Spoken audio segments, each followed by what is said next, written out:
Adultery definitely matters, at least in Virginia where I practice family law, though maybe not in the ways that you think. If you're hoping to move forward using adultery as your grounds for divorce or for some other reason, you'll definitely want to check the law in your state because not every state allows for fault-based divorce, but that's where I'm going to start, at least in Virginia.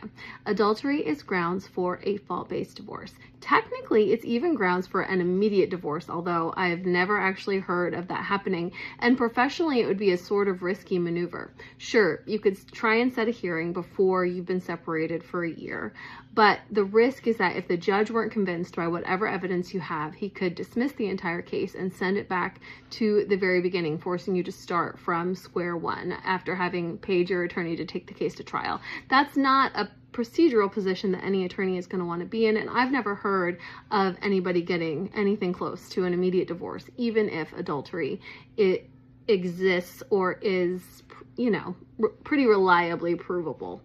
Also, you're going to need a corroborating witness. It's not enough to just say, oh, I admit that I committed adultery. You would need someone like his girlfriend or a private investigator who could help corroborate whether that were true.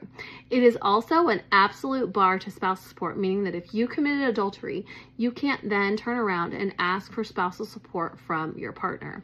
And if he committed adultery, that might not matter if he's a higher wage earner because he wouldn't have qualified for spousal support anyway, but it's definitely something to keep in mind. Adultery definitely matters, though it's probably not a golden ticket all the same. You definitely want to talk to an attorney before you get too far down the line, before you hire a private investigator or take any big steps to try and prove his adultery. Make sure your plan makes strategic sense from the beginning and start there. Start with an attorney and move forward that way.